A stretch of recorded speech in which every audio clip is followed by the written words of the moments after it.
సాధారణంగా బ్యాంకు ఖాతాల్లో కనీసం బ్యాలెన్స్ లేకపోతే వారికి ఆయా బ్యాంకులు పెనాల్టీ ఛార్జీలు విధిస్తాయి.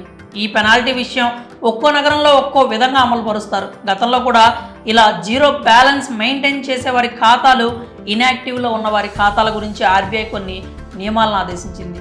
అయితే ఇప్పటికీ కొన్ని బ్యాంకులు మాత్రమే ఆ విధానాలను పాటిస్తున్నాయి. ఇక తాజాగా రిజర్వ్ బ్యాంక్ ఆఫ్ ఇండియా కీలక నిర్ణయం తీసుకుంది. 2 సంవత్సరాలుగా ఎలాంటి కనీస బ్యాలెన్స్ లేని అకౌంట్లపై ఎలాంటి పెనాల్టీ ఛార్జీలు విధించవద్దని బ్యాంకులకు ఆదేశాలు జారీ చేసింది. చాలా వరకు బ్యాంకుల్లో జీరో బ్యాలెన్స్ అకౌంట్స్ను మెయింటైన్ చేసుకునే అవకాశం ఉంటుంది. అయితే బ్యాంక్ అకౌంట్స్లో మినిమం బ్యాలెన్స్ను కూడా మెయింటైన్ చేయాలి. జీరో బ్యాలెన్స్ విషయమై శాలరీ అకౌంట్స్కు ప్రత్యేక హక్కు ఉంటుంది.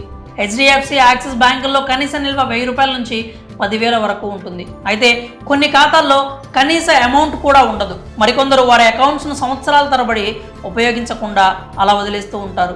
కొన్నిసార్లు అకౌంట్ క్రియేట్ చేసిన సంగతి కూడా మర్చిపోతూ ఉంటారు. అప్పుడు ఇలా ఎక్కువ కాలం ఉపయోగించని అకౌంట్స్కు ఫైన్ వేస్తూ ఉంటారు బ్యాంక్ అధికారులు. దీనివల్ల వినియోగదారులు నష్టపోవాల్సి వస్తుంది. కాబట్టి ఈ పరిణామాలను దృష్టిలో ఉంచుకొని మినిమం బ్యాలెన్స్ మెయింటైన్ చేయలేకపోయినా కూడా ఎటువంటి పెనాల్టీ ఛార్జీలు విధించవద్దని చెప్పి ఆర్బీఐ కీలక ఆదేశాలను జారీ చేసింది. కాగా క్లెయిమ్ చేయని బ్యాంక్ డిపాజిట్లను తగ్గించే ప్రయత్నంలో రిజర్వ్ బ్యాంక్ తీసుకున్న వివిధ నిర్ణయాలలో ఇప్పుడు తీసుకున్న నిర్ణయం ఒకటి. అలాగే తర్వాత ఆర్డర్లో స్కాలర్షిప్ నిధులను స్వీకరించడానికి క్రియేట్ చేసిన బ్యాంకు ఖాతాలను కూడా ఇన్యాక్టివ్ బ్యాంకు ఖాతాలుగా మార్చడానికి వీలు లేదని ఆర్బీఐ ఉత్తర్వులు జారీ చేసింది. సాధారణంగా 2 ఏళ్ల వరకు ఏదైనా బ్యాంకు ఖాతాను ఉపయోగించకపోతే బ్యాంకులు వాటిని పనిచేయని ఖాతాల కింద పరిగణిస్తాయి. దీని కారణంగా ఖాతాదారులు ఇబ్బంది పడాల్సి వస్తుంది. ఏదేమైనా ఆర్బీఐ తాజాగా తీసుకున్న నిర్ణయం ప్రస్తుతం వినియోగదారులకు పెద్ద రిలీఫ్నే ఇచ్చిందని చెప్పాలి. ఇకపై ఎలాంటి ఇబ్బందులు తలెత్తకుండా ఉంటాయని వినియోగదారులు భావిస్తున్నారు.